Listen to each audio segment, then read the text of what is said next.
Hello and welcome back to live coverage of the Apex Gaming $5,000 Standard Open here in sunny Caldwell, Ohio. I'm Todd Tandy Anderson, joined by Corey Baumeister. Hey, hey. How's it going, buddy? Doing good, Glad man. to have you on the broadcast, man. I've been out there plenty of times to battle. Mm-hmm. You know, there's always great events here, so excited to be in the booth with you finally. Yeah. We had Luis Scott Vargas just playing one of the games from our sponsors, Once Upon a Galaxy. Yeah. And I just got to say that their sponsorship is actually what helped us bring you on to cover it. So big shout out to Once Upon a Galaxy and our other sponsors for making this happen. Gotta love them. Gotta love them. So we just had Ross in the booth with me watching round number one. What y'all are going to see over the course of the day is a rotating cast of me, Ross, and Corey as we bring you live coverage of all of these standard rounds. We're going to do 6 rounds of Swiss today, followed by all top 8. That's 9 total rounds. We got 8 more to bring you. Round number 2, players are seated in the feature match area. We're not quite ready to go down there just yet. So what we're going to do is we're going to do a breakdown of the 2 decks and the 2 players before we head on down for round number 2. So Corey B, what are we going to be watching for round 2? Yeah, so this is pretty exciting. So we have a mirror in a sense, but it is truly not a mirror. We have a domain mirror where the one side, the traditional Xur style game plan, you know, speaking of Matt Nass, definitely the Xur master here from the last Pro Tour. Classic, trying to animate Green Overlord, attack for lifelink with Xur, that kind of thing. But the really exciting one is we got Mike on the other side, who is utilizing Yuna, Hope of Spyra to be able to, at the end step, bring back a bunch of different enchantments. So you can bring back Leyline Bindings, Temporary Lockdown, all that kind of good stuff, and just get a ton of value there and playing a lot of different summons from the new set. So, yeah, it's going to be really sweet. Yeah, the summons, you know, are these saga creatures. You know, they die over time, but they offer incredible abilities while they're on the table. Very reminiscent of the summons from Final Fantasy, where they only stick around for a few turns, but they do some really badass specials. You a Final Fantasy fan? Casual. You dabbled? I played Final Fantasy VII on a PlayStation when I rented it from a Blockbuster. Yes. And then I had to take it back 3 days later, so I only got to play Final Fantasy VII for 3 days. Okay, I love that. I was too young to play the first Final Fantasy that I watched. My brother playing Final Fantasy 3 on a Super Nintendo, you know? So I've been around the franchise for a while. Your brother, Brad Nelson, he's an FF freak. He's an FF freak. Yeah, that's where it started. That's where it started. Mine was mostly just to troll him. I wasn't a diehard Final Fantasy fan at the time. I was just a diehard troll my brother fan. Yeah. And you were FF freak. FF freak's little bro. Yes, exactly. Yeah. And then he gave a big eye roll when I created that, of course. So there's the Yuna for all of those curious about the new Final Fantasy cards. This 5-mana creature here allows you to do some really serious stuff. Bringing back those enchantments from the graveyard works so well with the summons. Normally, I would think this is the type of card that would be a little too vulnerable in a powerful set like Standard is right now with so many sets, but the fact that it gives itself Ward 2 during the turn so you can actually get to the end step, I think that's going to be probably one of the most important things with this card. All that being said, I wouldn't be too shocked if just the traditional style of Xur animating your creatures just might be better, but time will tell. Xur's broken. You know? Xur is very broken. Xur's very good. Yeah. But this Yuna card, the fact that it reanimates on your own end step immediately means that, like, if your opponent's tapped out, you just cast it and get it back, even if it didn't have the ward ability. Yeah. So you get that immediacy, which I really like. And, you know, we're seeing overload of the Belmerk in this version instead of the traditional just green and white overlords that we see in the other version. So if you can just Belmerk, you know, on turn 2 into turn 3, summon Fenrir into Yuna and bring back something spicy that you milled over with Overlord, that's kind of what this deck is trying to do. Yeah. I'm ready for some Knights of the Round. What about you? Oh, yeah. I mean, there's only one, but that would be spicy. You don't need too many of that card to win the game. You play that once, it generates just an absurd amount of power. All right. Well, the players are situated and ready in the feature match area, so let's head on down for round number 2. On your left is going to be Jesse Hill on the traditional Domain Xur, closest to the camera. On your right is going to be Mike Magmy with that Domain Yuna build. And we are just about ready to go. Now, this is a Beanstalk Mirror, so we're going to be looking for that on the second turn from both players, and let's see who is able to find it. Yeah, almost always the most important card when it comes to any kind of mid-range or control battle, and this definitely fits the criteria there, so Beans definitely going to be the way to go here. All right, both players leading with a Surveil land. Magby putting one into the graveyard, Jesse keeping on top. Here is Magby's turn 2, and there's the Beanstalk. Going to go ahead and draw a card. So right out of the gate, has the advantage. We'll see if Jesse can match. Mike just drew into another Beanstalk as well. That is the best turn 3 play, I suppose. If you go Beans into Green Overlord, that's always amazing. But Beans into Beans in this matchup, you feel basically unbeatable. All right, what about Beans into Beans and your opponent didn't play Beans?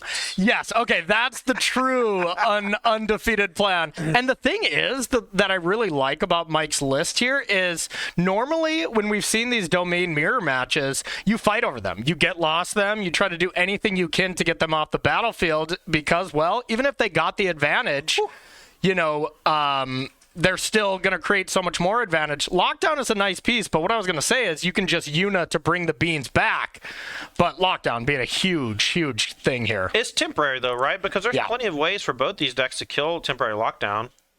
Yeah, and I mean, if you ever just Leyline Binding a temporary Lockdown and then you draw 2 cards off of it, well, it's kind of the same if those Beans are in play. So, yeah, that is not a very solid plan and a card I would imagine we see sided out in this matchup. All right, we have our first summoned creature. I believe this is Fenrir. Fenrir, yep. So you're able to search your library for a basic, put it into play on the first one. That's going to be the main one, you know, just a kind of... ramp. Yeah, just kind of a cultivate at home that you can bring back with Yuna. And, you know, it does check itself for Chapter 3, so you do get to draw a card if this is the only creature on the battlefield, which could come into play. Okay, going to pass back to Jesse Hill. So we didn't blow up the temporary lockdown and get our Beanstalks back, but we did apply some pressure and ramp it up. Going to go back Jesse Hill's way. We're going to play Surveil Land, put something into the graveyard, another land there. We'll see if he has a play. And we could see something really nice here as Mike did surveil an Overlord into the yard. So if we have that beautiful Summoner Yuna coming into play next turn, you just get Overlord back at end step. Yeah, no impending necessary. Which would be real nasty. All right, so we do make an everywhere here to Jesse Hill, but it's up to Magby now. Is it Yuna time? Are we going to see that Final Fantasy character do its thing? Yes. Yes! Oh, here we go. All right, here's Yuna. 5 cost, 3/5, has some protection. And during the end step, we're going to get back Overlord and start the engines. Yeah, absolutely. No way to really draw and discard in this version from Mike. So I believe we did see Knights of the Round in hand. No ability to just discard it away, any kind of looting. Maybe the blue Overlord would be something you can consider there. But this just looks like enough. You get a bonus counter on Yuna. You get the Overlord back. And now you just have such a huge advantage. And that summon Knights of the Round can just be cast next turn. Not the best matchup for it when your opponent has a bunch of temporary lockdowns, but it keeps coming. Yeah, and with Yuna, you know, it's just basically inevitability, right? Because it dies, then Yuna can bring it back, and then it dies, then you can bring it back. And your opponent only has so many potential wrath effects to clear them up. All right, looks like we have a judge call here, so we're going to pause for just a second while we... oh, no, looks like we're all good. Thought they had an issue, but it looks like we're ready to go. So, Jesse Hill, let's see what you can do in the face of overwhelming pressure here. Zera would be kind of nice if we have the mana to use it. So it does give lifelink. Yep. And the one key thing about Yuna is when the enchantments do die, it's a finality counter. So they do get exiled, so you don't get to keep doing the things. Oh, good call. Which is definitely big. Otherwise, that could be a little busted. Look, I was setting up infinite combos in my dreams. Okay? Yeah, there you go. I don't know about you, but when I play Final Fantasy, I'm Knights of the Round, Knights of the Round, Knights of the Round, Knights of the Round. So you can, Knights of the Round, like, what, 4 times with how long that animation usually is? Look, you click Knights of the Round, you go heat up a Hot Pocket. Exactly, and then when you come back, it's still going. Yeah, then you can finish your taxes, and then you can cast your next thing. Absolutely. All right, Leyline Binding is the find for Jesse Hill. We're going to go ahead and remove that Yuna. Since it's Jesse's turn, we don't have to pay the ward tax. Yeah, and you got to think, like, I kind of look at everything in Standard right now of how it reacts to Izzet, as Izzet is definitely what everyone's going to think is the most played deck going into a tournament, and it almost always is, since RCQ season. And if you can ever just jam this and immediately attack with a lifelinking creature, that's usually good enough when you get some value when it comes back as well. So, this Yuna card seems actually really strong against Izzet decks as long as you can live that long. All right, so the summon Fenrir does full value, puts a counter on the unit last turn, got to land the first turn, and now draws a card as it goes to the graveyard. And if there's Yuna number 2, you get another Overlord back. Okay. Love it. That's pretty sick. Not only that, but you get to attack with a make your own Baneslayer here. Yeah, because it gets what? Lifelink, Ward 2, and what? Trample. And Trample. wow. Yeah. So pretty solid. So it is hilariously kind of like Zur as well, just Yes. a little bit different. Getting things back from the graveyard is nice. It looks like, did we forget? Yeah, the that's what I was trigger? thinking the same too. Did we miss something? I think we just missed the unit trigger. Yeah, because there is definitely Fenrir and Overlord to bring back. Okay. All right, so Jesse, breath of fresh air now, doesn't have to face down an extra creature. Let's see if he can capitalize on the mistake. That is definitely an up to, so that is for sure something you can miss. But that being said, there's just no real card advantage from Jesse, and sure, we have a couple reactive spells in hand, but nothing to really fuel the fire here. Looking over the deck list, too, is there like a Day of Judgment or something from Jesse's side? Looks like at least one Sunfall, but not a ton. A lot of Rides End. 2 DOJs and a Sunfall. So is Mike Magby able to choose no on the Yuna? Like maybe that was a choice because it does come back with a finality. Sure, yeah. Maybe it's not. I feel like you'd still want to at least bring back Fenrir. Then you're not overextending too much, and you still get a land out of the deal. But I think it was probably just a mistake.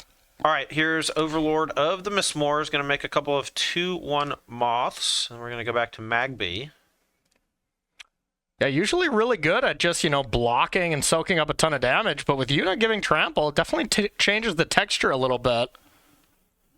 All right, -3 with Virtue of Persistent, or Virtue of, Persistence. Yep. We're going to do a double time. That one should also go into the Adventure Zone, correct? Yeah, I would think so. Yeah, we'll get that fixed in just a sec. That's a really big deal for the Yuna. I gotta say, I love the Overlord of the Bellmerks in this deck just because they'll allow you to fill your graveyard with these really powerful enchantments, and the Yuna bringing them back is just really, really sick. Yeah, it really is. Okay, so that was just double Virtue. Yeah, if that goes to your graveyard, or if you could choose to put it into your graveyard with Yuna, that would be quite the combination. Yeah. Now, it also brings back Yuna, which is really cool, too. Yeah, the whole deck kind of circles around to itself. Yeah, I'm really liking the build from Magby. I'm liking this as well. Okay, so we get another Everywhere. We're smashing in for a lot. Hill's down to, looks like, 11 right now. If he takes this damage, he's going to be taking, 8? Down to 3? Yeah, take 9, looks like.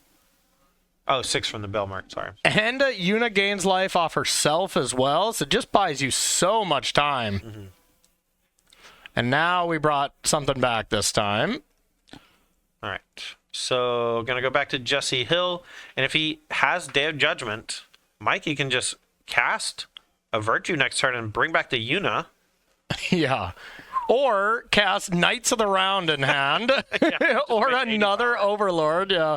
Mike's kind of got it all wrapped up to go, and that looks like just 2 lands from Jesse and a Ride's End in the back, which the Ride's End can effectively deal with Yuna pretty well, being able to is there a chance the middle card is the Pollen?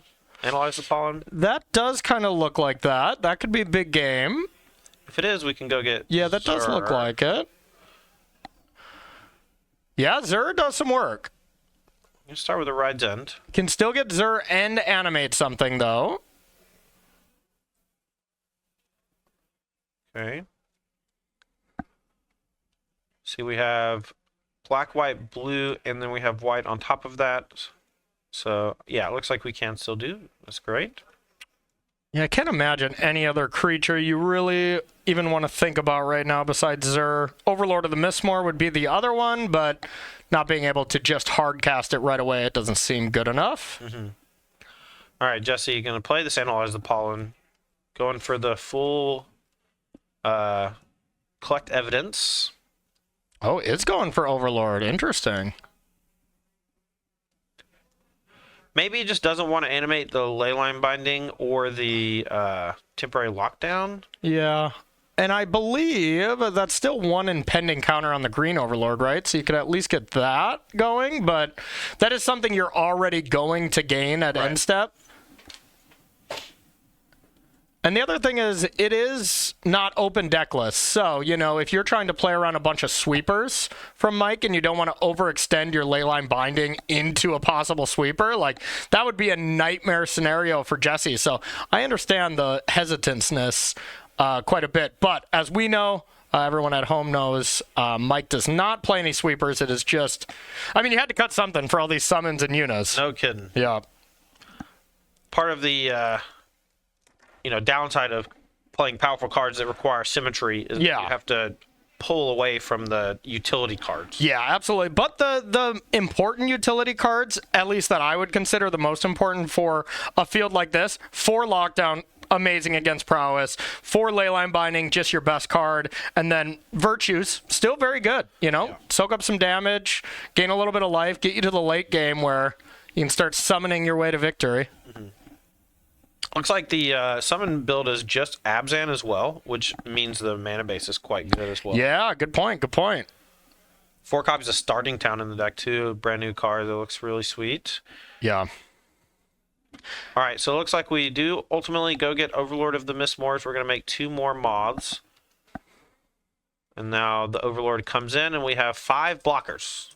Going to go back to Magby. Let's see how he wants to play this. My guess just Knights of the Round for Billion, huh?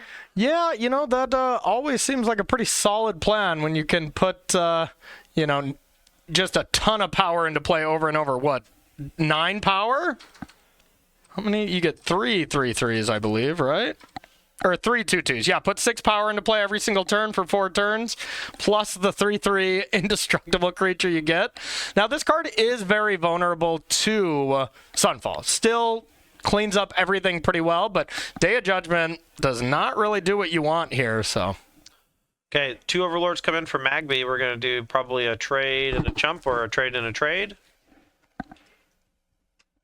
And those will get exiled, as they did have the finality counter on it, so those 2 virtues aren't going to do anything too huge. Magby here, grabbing a bunch of lands. Is it time? Is it time for the Knights of the Round? Oh, yes. 6, 7, 8. All right, let's get Knights of the Round on the screen. This is broken. There it is. 8 mana, 3/3, and then comes in, you get 3 2/2 Knights along with it. Oh, this card's so sweet. Every turn, you're just getting an absurd amount of blockers, an absurd amount of power, and then you're Chapter 5. You win the game. Yeah, but overrun you. Indestructible counter on each of them, too. Yeah. Okay, so we know Hill has very few resources left. Top card. That was a lockdown to be able to clean up these tokens once, but the one of Sunfall from Jesse Hill looks like the only real plausible way to get it done. Attack, 44. Yeah, 2 damage, thanks. All right, lock down all the tokens. 3 power still in play, though, and that looks like it's going to come across and punch him. Yeah. Knights of the Round actually attacking for lethal, I don't think is you have that one what we planned. No, but this is incredible. All right. It's just... get that village in there. Why not? Okay, so game number 1 to Magby. Very cool game. Yes. From the Domain Yuna deck. I love it. Looks great. All right, as these players reach for their sideboard, let's start with Jesse Hill since he's going to be on the play for game number 2. That Domain Zur deck. What's he got on his sideboard, and how do you think he's going to be boarding for this matchup, Corey? Okay, let's check it out. Some of the cards that I really like, we got a 1 of Stock Up. 1 Terrace Under looks pretty good to me. There's 2 Nissas to kind of go over the top. That still looks solid. Most of the time, destroying enchantments, creating bodies like that is going to just be the best thing that you can possibly be doing. But now Nissa, does attack this deck in a little bit of a different way. Still bringing in the Nissas. They look great. Bringing some negates to break serve a little bit. And then to go bigger, Elish Norn looks phenomenal in this kind of domain mirror match, as well as Atraxa. So just getting way bigger here from Jesse's side. Do you think we cut like some of the sweepers or some of the spot removal? I would think the lockdowns are still pretty terrible, so you want to get those out.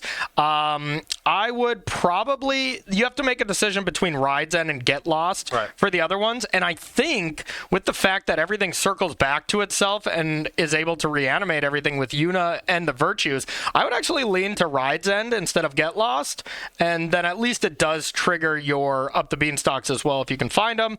And some of the sweepers, Day of Judgments, I would probably take those out. I'd leave the one of Sunfall, as how else are you going to beat Knights of the Round? All right, on the other side of the table, Jesse Hill's, Mike Magby's domain Yuna deck has tons of these awesome summons, but what does he have in the sideboard you think is going to help shore up this domain Zur mirror? So you get to play some Duresses when one of your main cards is black. That's one of the things these domain decks have never really had access to, which I like quite a bit. So get those in there, as well as Lauren of the Third Path. Boom. Looks really strong to me, as well as, ooh, baby, a flashback here. We got some Maelstrom pulses in the board. Let's go. I mean, that seems great if you can ever maybe deal with two Beanstalks, two Leyline Bindings. You know, that looks really strong to me. So I would imagine we're bringing in those, taking out lockdowns as well, as that card seems pretty terrible for both players. All right, as these players are shuffling up here for game number 2, I'd like to take this time to say thank you to the sponsors of Apex Con and this weekend's festivities. We are sponsored by Spice Rack GG. Spice Rack is tournament software you can use to find a tournament near you, but I highly recommend, if you are a local game store owner, checking out Spice Rack to run tournaments yourself. Seamless technology allows you to find tournaments near you in their tournament locator, and they got a lot of really cool features on the back end. We are sponsored by Ultimate Guard. From the Katana sleeves to the Archive Decks box, check your local game store for Ultimate Guard products today. We actually have 2 reps from Ultimate Guard in the building. Thanks to them for coming out and seeing all we got to offer here at Apex Gaming.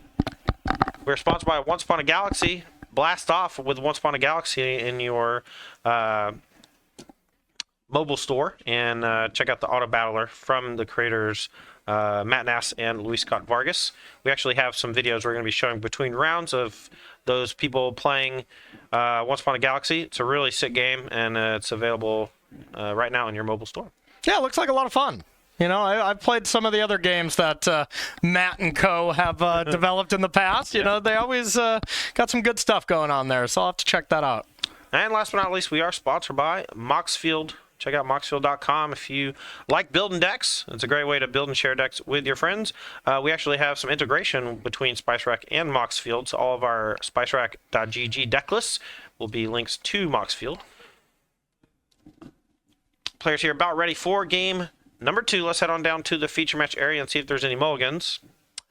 This Yuna card seems pretty darn good. I watched Ollie and Travzy streaming with it a day or 2 ago. Okay. Nice. That seemed like a very Ollie card to play, that's for sure. Yeah. Well, Grizzly Salvage on top. I'm sure he's put Knights of the Round in play already 100 times. Omniscience for sure. Yeah. Any kind of enchantment that costs 8 or more, he's playing it. All right. Game's underway here. Both players just leading with land tapped on turn number 1. Hill going to play land number 2 into Of the Beanstalk. So a little bit different than last game. We'll see if he's able to leverage the Beanstalk. Yeah, definitely the most important 2-drop and just the most important card in the matchup in general. Games tend to look so much different when one person has the beans, and especially when one person can do this. The absolute nut draw that you can have, be able to ramp yourself as well as draw a card. You know, if Mike were to just go Fenrir here, it just does not look the same. All right, Jesse did miss the Everywhere token, though. I'm not sure if he's going to be able to get it here. Magby does have an Overlord himself to play. Yeah, maybe verbally called it out and was looking for it as well. We shall see. But, yeah, you got to remember everything. Competitive tournament here. Playing for a lot of invitations as well as a bunch of cash. So, got to remember those things. That's too bad. Yeah, player just playing a little too fast, but it's okay. Yeah. We'll see if he gets punished for it. We're going to play another Beanstalk here, so we're firmly in the driver's seat.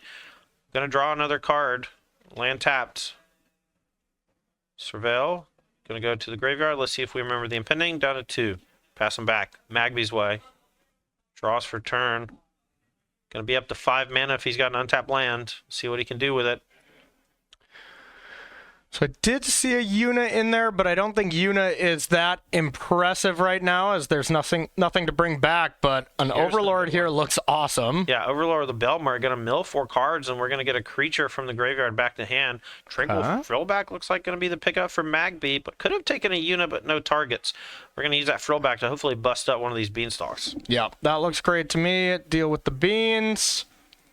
Go from there, and then can always bring something back if you lose one of these creatures. The problem with this Domain Mirror is most of the time when you lose your creatures, they get exiled. So that is a bit of a cost. Mm-hmm.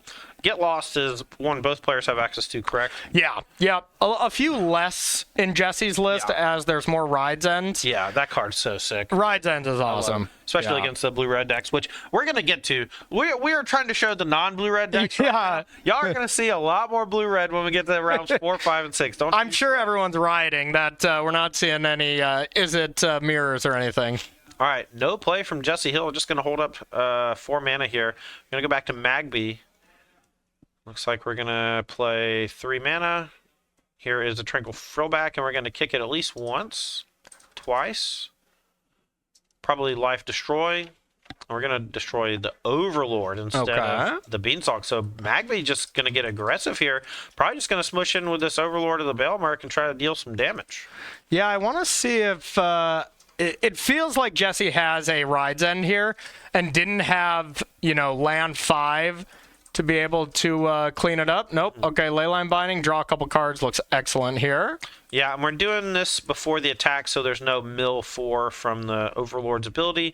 We're going to go back to Jesse Hill's way. Full grip, Beanstalks, and complete control. Yeah, and Mike got really punished here for not going to attack first, as if you go to attack, you get your Overlord Leyline, blow that up, and get your Overlord back. That would be a lot better there for Mike. I think the other reason to play a Frillback pre-combat, like there would be a reason to do so and then just deal with a Beanstalk, as you would get less cards if there was a Rides End after you attacked. But if you're going to go after the Overlord, you can do that post-combat anyways.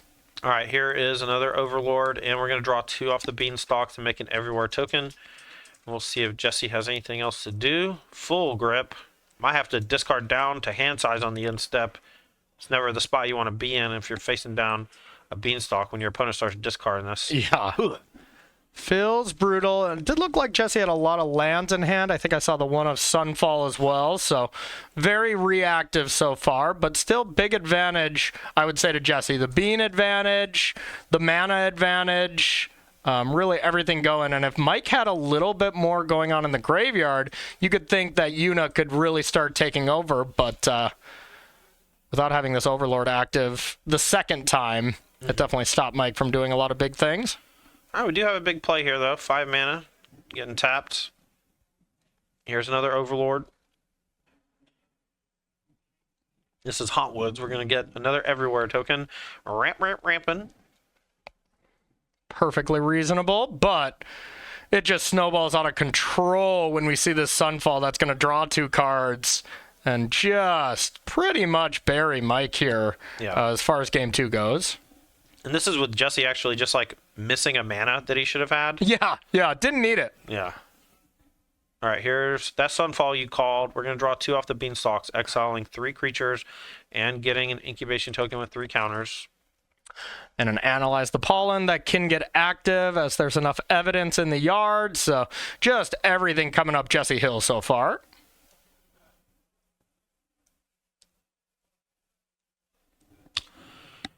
Hill plays land for turn.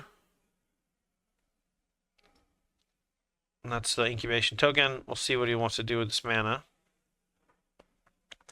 We're going to go ahead and pollen. Probably a preemptive pollen for next turn, so we can just go ahead and make sure we have access to all of our mana. If this gets a Zur. Curious if he has something out of the sideboard he wants to get instead, but no. Here's Zur. Pass back to Magby. See how we can rebuild. We need destroy all enchantments. That's what. Yes.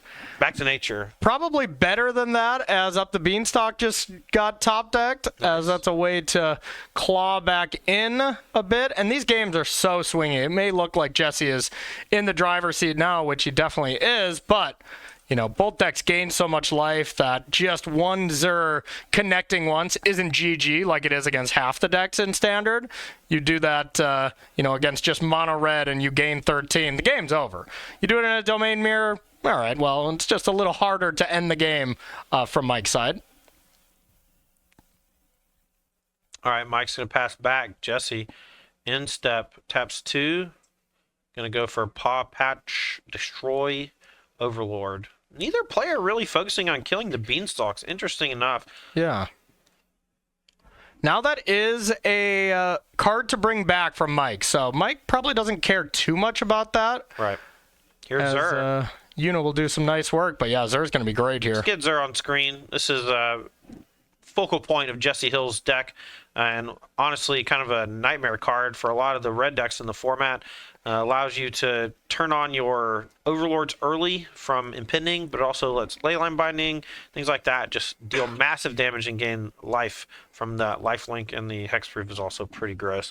Even if Zur dies, the creatures stay, and that's the big change over from like previous versions of Zur and those enchant type things. Yeah, an incredible card in these decks. Awkward with the mana base for sure, but when you get enough everywhere counters, nothing matters. Yeah, just play around it. Build around it. All right. Here is Overlord of the Mistmords as well. We're going to make some mods. Impending down to 3. And we're going to go back to Magby. Let's see if he's got something to clean this up. I believe that was a top deck Knights of the Round, and it just looked nowhere near good enough on this battlefield. As powerful as that card is. On the first turn, is the 3/3 is indestructible, right? Yeah, so it is indestructible. You have a pretty cool blocker to stifle, the Overlords from coming in, and then you don't have to spend mana on it for the next few turns. So if it doesn't leave the battlefield, you just get a pile of 2/2s, a pile of 2/2s, a pile of 2/2s, and they don't look that good, but they can build. They definitely can, fight the fight a little bit here, but now with another Overlord, the Leyline Binding could get animated. You can just put so much pressure where if Jesse just has the ability to, let's say, 1 mana exile this Knights of the Round with a Leyline Binding or something, this game will just be basically over. I don't know. Looks like an Atraxa to me. Okay. Would be my guess. That's about the mana. 1, 2, 3, 4, 5, 6, 7 mana tapped. All right. Let's look and see the 7s. It might be the Nissa Ascended Animist. Definitely could be. It's like could that, also be 8 mana in there. That looks like an Atraxa. There it is. Yep. All right. Good eye. Good eye. Top 10 cards coming. Get one of each card type to hand. Jesse Hill and the cards keep flowing. Looks like the Nissa's in there. A Get Lost. Nissa to just overrun next turn would probably clean this up. Yeah, the overrun effect does make the 2/2s from Knights of the Round look a bit weaker. Yep. Jesse really does need something to help punch through. Even though he's really far ahead on resources, Magby still got a grip full and a very high life total. Yep. And I think that was a Rest in Peace brought in as well to just really, prevent some of the power from Yuna. Yeah. Not cool. Got wonked on by Yuna last game. Didn't want it to happen again. There you go. All right, tracks or resolves. Milling cards. Getting Rest in Peace there instead of Leyline for Knights of the Round is for sure a choice, as the graveyard's not that relevant, and if you can just clear out this indestructible ground blocker, I would feel like I couldn't lose. If I just went Leyline Binding on the summon and then animate White Overlord, attack with everything, that feels like a really strong play to me where I'd be like, good luck, Mike. All right, and there's the Rest in Peace. So Jesse's graveyard, not that relevant. He already fired off his Pollen, but Magby, no longer able to use the graveyard for his key payoff, Yuna? So, got in there for 2. Could have easily attacked with the Zur as well to get in 1 point, but very minor. And now you just have an Atraxa and just an absurd attacking force in the air. And Knights of the Round, as awesome as it looks, just creating ground blockers is less than exciting. All right, we'll see what Magby can do. I will say Mike's deck is a lot better at being a proactive domain deck, but once you have to start reacting, those are the cards that got cut for some of these summons, so it's a little trickier for Mike to claw back into a game compared to Jesse.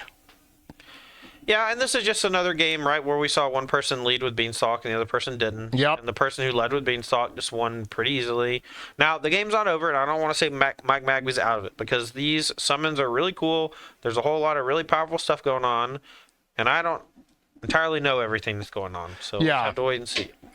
Yeah, I would think it'd be a very near impossible task to come back from, but we will see. All right, Chapter 2 of the Knights. Let's see if we get 2 more Knights, or if we forget. Yeah, I would think if we missed it on the everywhere, and that got enforced last game, that looks like a miss it on this side as well, but you can't just not miss the... if you resolve it half of the ability, you would think you'd have to resolve the other half, but I am not sure. That's why judges are here. They're our friends to ask questions whenever you need. I also know there's been some recent changes to sagas, and so yeah. I don't want to step in if the players agree that the game state is correct, and we'll see. But here's Yuna with no graveyard. Yeah, looking a lot less exciting. I mean, it does have lifelink now, I guess. But pretty easy to block that one.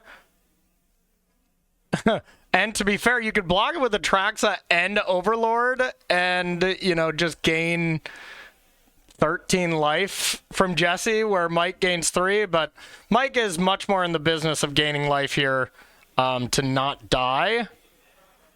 But I think all that being said, this game should be over in favor of Jesse here very shortly. I agree. And I hope it's quick so we get a real game 3 instead of a very slow, do-nothing game 3 with a draw at the end. Yeah. A domain mirror match is definitely how you enter the draw bracket. And then your reward is you get to play against other domain decks. Yay. Or you get to play against other control decks, which domain does kind of feast on. So it might not be all bad for them. And this is a smallerish tournament, so maybe there's not a lot of draws out there anyways. All right, 11 in the air. Whack ya.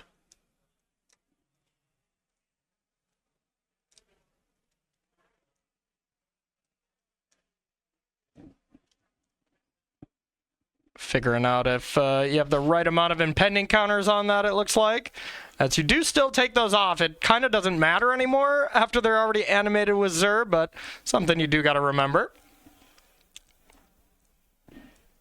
All right, so Jesse Hill had a very healthy life total, 34. Magby should be down. Yeah, looks like we're just fixing the life totals all the way. Yeah, if I'm Magby, I'm scooping this up as soon as possible just to make sure and give yourself the chance to win game 3, where, Mike would be advantaged. Being on the play, being the first person to put beans into play is exactly where you want to be. All right, Jesse cementing his lead here, getting another Overlord of the Mistwars and a couple more 2/1 mobs on the table.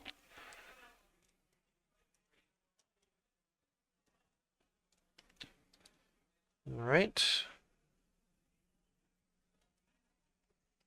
We saw Jesse have to discard the hand size last turn. I think he's going to have to do it again this turn. Yeah, and this time, we got a glimpse at Jesse's hand last time. Maybe it looked a little land heavy.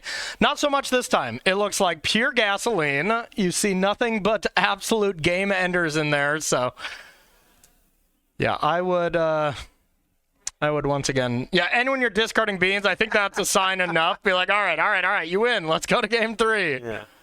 All right, draw 6 knights. We're going to get 3 knights. And now it's just, do we have anything to stop all these mods in this Atraxa? Yeah, and just not a lot available from Mike's side. We don't see Sunfall anywhere. There's Maelstrom Pulses. That looks like kind of the best card. You can clean up some things, but that also doesn't work the way you want it to if Jesse has a removal spell for his own creature. You can kind of avoid that a little bit. Plus, if you're targeting any enchantments, well, you can't because Zur's there, so you can really only clean up the moss, and that's not even your biggest problem by any means. He's got so many lands in hand, too. I don't know if you noticed. At least 2 planes. From Mike's side, yeah. Mike does look slightly flooded. Oh, tapping a lot of mana here. Okay. Virtue, but no graveyard, so we're just gonna draw 3 cards. 7 mana, draw 3. 1 mana left. And even if that is a Leyline Binding, it just doesn't matter. So you have 1 target. Okay, so we take the Zur out. And... Okay, anything else, Mike? Doesn't look like it. Especially if we've already played a land. That would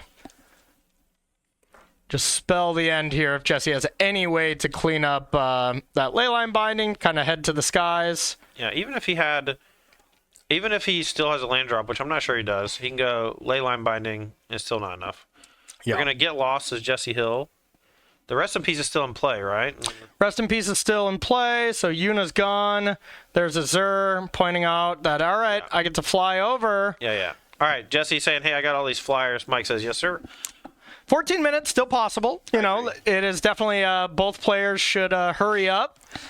Kind of stop the chitter chatter when it comes to these kind of moments. You know, I feel like we've been in these kind of situations so often where you're just like, all right, this is the time where you got to just hurry up, present, try not to do too much pile shuffling, that kind of thing. Yeah. All right, well, these players are going to be shuffling up here for game number 3. And while they're doing that, I'd just like to welcome our newest cast member to the team. Who do we got? Corey, we got another one? Oh, it's me. Okay, sweet. Thanks for Yeah. coming, man. Yeah. It's going to be fun having you in the booth on the regular here at Apex. It is going to be a blast. I love it up here in Caldwell, Ohio. Great team that runs these events. You know, you and Ross always do a great job behind the mics, so happy to be a part of this team, that's for sure. Well, now we just get lunch. Yeah. You're here so that Ross and I get to eat lunch. They don't let you eat, huh? Okay, so we go get food, and then I eat it like a rat. Yes, as quickly as possible.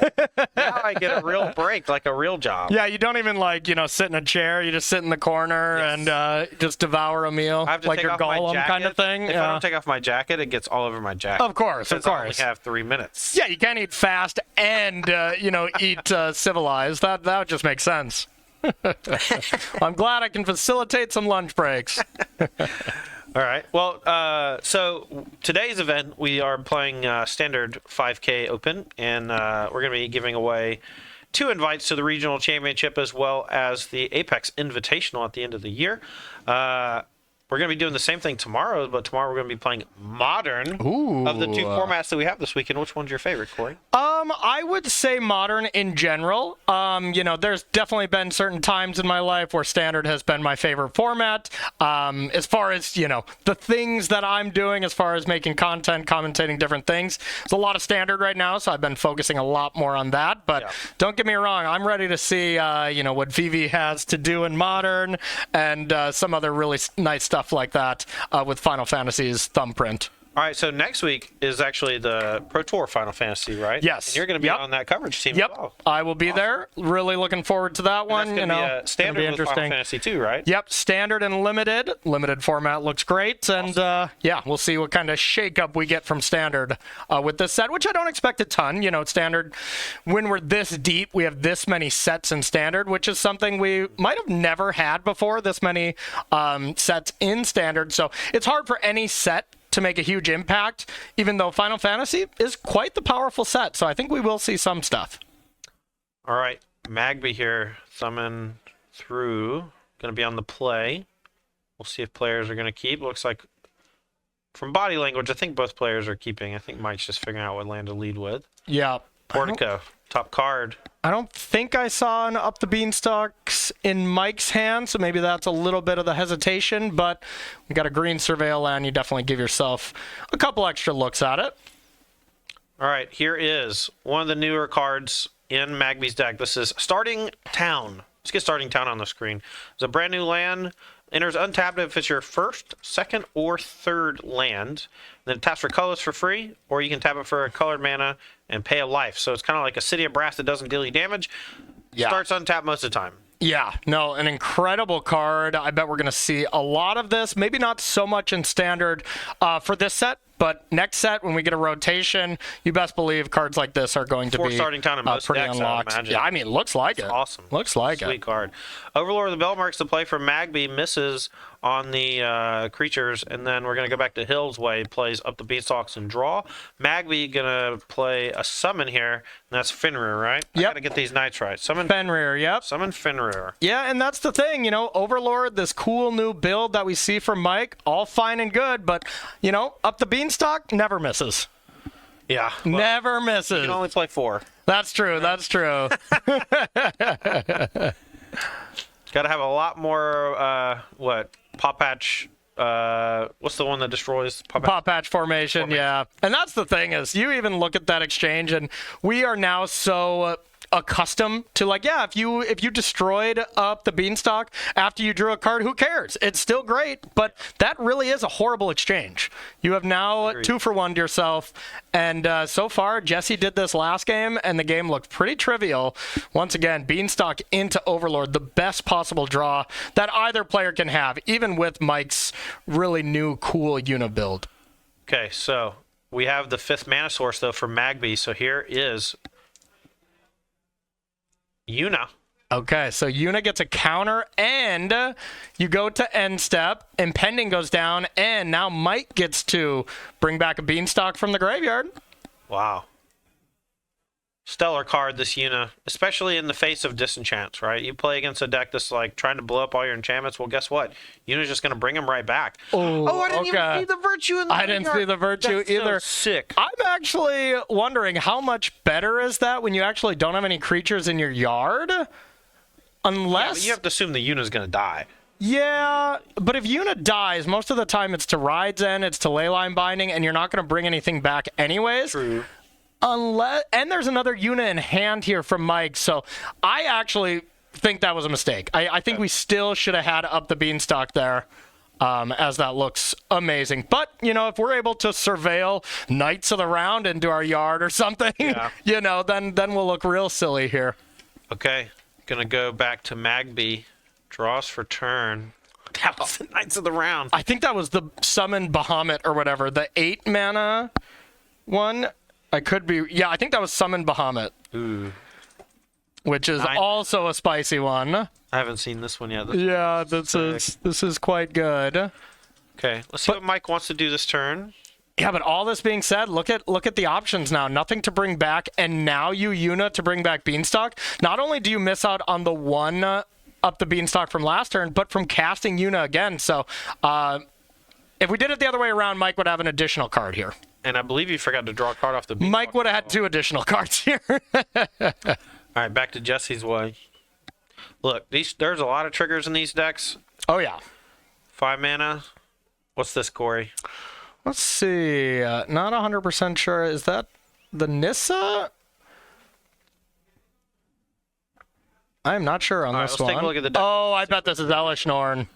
I bet that's Mommy. Mommy, no. Mommy, no, what have you done? No.